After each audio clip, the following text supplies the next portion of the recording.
లోక్సభ ఎన్నికల్లో గెలిపే లక్ష్యంగా గులాబీ అధినేత వ్యూహాలు రచిస్తున్నారు. ఎన్నికల బాధ్యతల్ని పార్టీ వర్కింగ్ ప్రెసిడెంట్ కేటీఆర్ భుజాలపై పెట్టారు. అలాగే ఎంపీ నియోజకవర్గ బాధ్యతలను జిల్లాల మంత్రులకు అప్పగించారు. ఈ నెల 6 నుంచి క్షేత్రస్థాయిలో సమీక్షలు చేయనున్నారు. పార్లమెంట్ ఎన్నికల నోటిఫికేషన్ మరో వారం రోజుల్లో వెలువడే అవకాశాలున్నాయి. ఈ నేపథ్యంలో గెలుపు లక్ష్యంగా కార్యాచరణ సిద్ధం చేసింది టీఆర్ఎస్.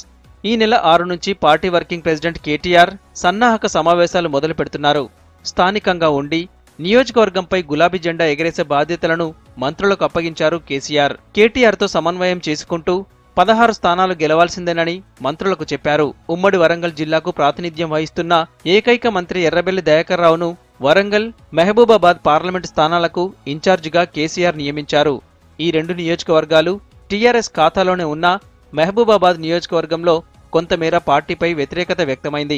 ములుగు జిల్లా ప్రకటనతో మానుకోటపై ఈసారి కూడా గులాబీ జెండా ఎగరేయాలని కేసీఆర్ ఆదేశించినట్టు సమాచారం.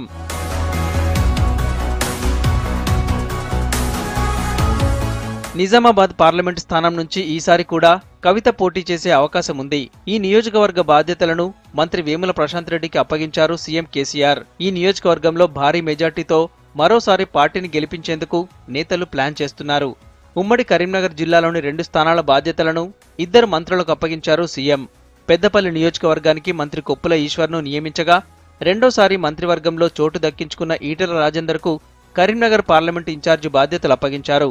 కరీంనగర్ నుంచి సిట్టింగ్ ఎంపీ వినోద్కే టికెట్ దక్కొచ్చని తెలుస్తోంది. ఆదిలాబాద్ నియోజకవర్గ బాధ్యతలు మంత్రి ఇంద్రకరణ్ రెడ్డికి అప్పగించారు సీఎం.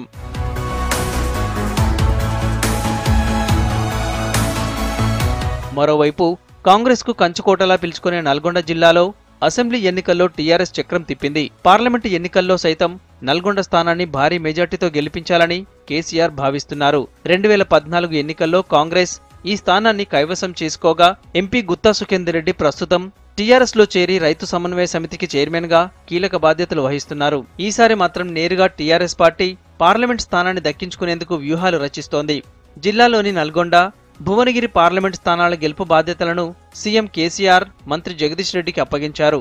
రెండోసారి మంత్రివర్గంలో చోటు దక్కించుకున్న జగదీష్ రెడ్డి ఈ 2 స్థానాల్లో పార్టీని గెలిపించి అధినేతకు గిఫ్ట్గా ఇస్తానంటూ శపథం చేసినట్లు తెలుస్తోంది.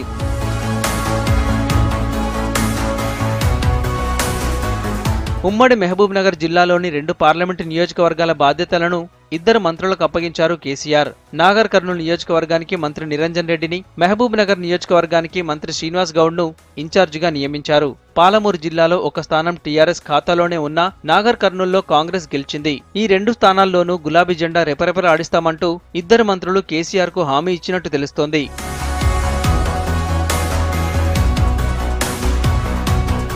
కాంగ్రెస్ నుంచి అసెంబ్లీ ఎన్నికల్లో ఓడిన బలమైన నాయకులు పార్లమెంటుకు పోటీ చేసినా టీఆర్ఎస్ అభ్యర్థులపై ప్రభావం పడకుండా చూడాలంటూ మంత్రులకు సీఎం ఆదేశించినట్టు తెలుస్తోంది.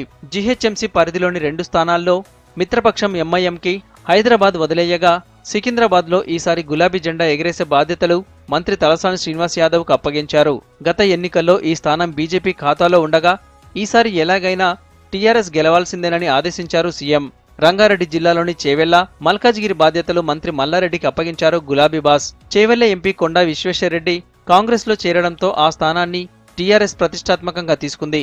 పార్టీ నుంచి బయటకు వెళ్లిన ఎంపీ కొండా విశ్వేశ్వరరెడ్డి ఓటమే లక్ష్యంగా పనిచేయాలని కేడర్ను ఆదేశించారు సీఎం. మాజీ మంత్రి మహేందర్ రెడ్డిని చేవేళ్ల నుంచి పోటీ చేయించే అవకాశం ఉన్నట్టు తెలుస్తోంది. మహేందర్ రెడ్డి గెలుపు విషయంలో క్రియాశీలకంగా వ్యవహరిస్తానని సీఎం కేసీఆర్ కు మంత్రి మల్లారెడ్డి హామీ ఇచ్చినట్టు సమాచారం.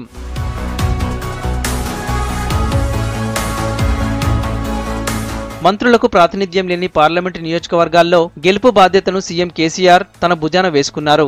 ఖమ్మం, మెదక్, జహీరాబాద్ పార్లమెంటు నియోజకవర్గాలకు ఆయనే ఇన్ఛార్జిగా వ్యవహరిస్తున్నారు. అసెంబ్లీ ఎన్నికల్లో ఖమ్మం జిల్లాలో టీఆర్ఎస్ పార్టీకి వ్యతిరేక పవనాలు వీయడంతో ఈసారి అలాంటి పరిస్థితి ఎదురుకాకుండా కేసీఆర్ పక్కా ప్రణాళికలు అమలు చేయబోతున్నారు.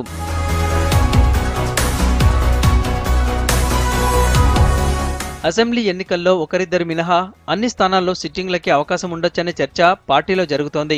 గత 2 రోజుల్లో 2 సిట్టింగ్ ఎంపీలు ప్రభాకర్ రెడ్డి, బీబీ పాటిల్ను ప్రగతి భవన్కు పిలిచి లంచ్ మీటింగ్ పెట్టినట్లు సమాచారం. దీంతో 2 ఎంపీలు తమకే మళ్లీ అవకాశం ఉంటుందని అనుచరులతో చెప్పినట్లు తెలుస్తోంది. మిగతా పార్లమెంట్ స్థానాల్లో అవకాశం కోసం ఎదురుచూస్తున్న సిట్టింగ్ ఎంపీలు, ఆశావహులు కేసీఆర్ ఫోన్ కోసం వెయిట్ చేస్తున్నారు.